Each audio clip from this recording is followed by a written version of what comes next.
All right, are we finally reaching the tipping point? You know, I think a lot of people have become so fed up with our healthcare system, our food system, that action's being taken. So this morning I interviewed a fellow by the name of Jason Karp, that's K-A-R-P, and he is actually suing Kellogg's. They're bringing a huge action against Kellogg's for the reason that, you know, Kellogg's is a big cereal manufacturer, which has a lot of other products out there besides cereal, but they sell products in Europe that they don't sell in the United States. And the reason they sell products differently in Europe is because Europe has banned many food substances that make it into the U.S. food supply, things like artificial flavors and colors, thickening agents, preservatives, emulsifiers, so on and so forth.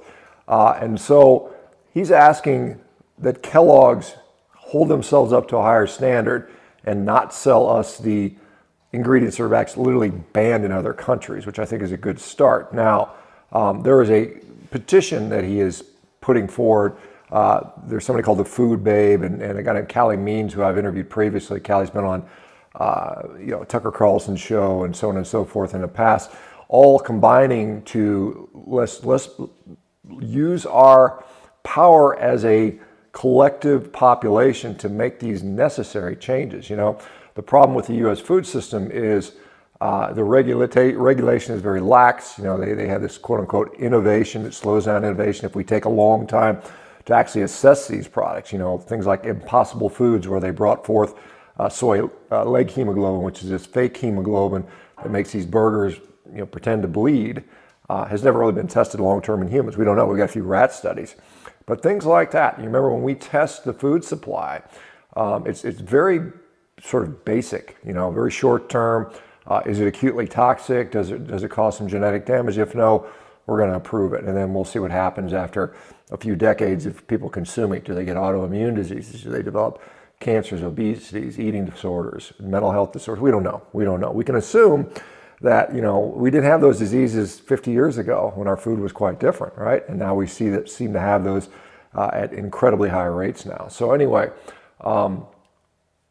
people are getting frustrated and fed up and finally doing something about it. And I think that's great to see. We'll see how Kellogg's responds.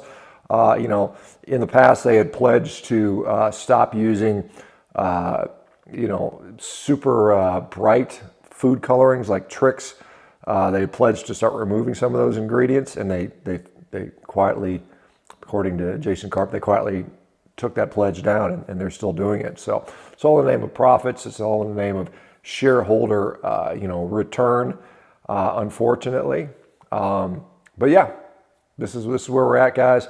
And as I've said before, these foods are literally like recreational drugs. Vote with your, you know, it's an election year. We talk about voting, but you get to vote every single day in what you buy, all right? And if you elect to not support this garbage and don't feed your kids this garbage, you know, it drives me crazy when adults say, I'm going to get healthy, and then yet they feed their kids garbage that they themselves wouldn't eat. Think about that. How much, you know, think about, you're supposed to love your kids. Why would you feed them garbage, right? Makes no sense. All right, guys, I think that's good news to see people taking action like this. Let me know what you think. I will leave a link for the petition that you can sign in the description of this video.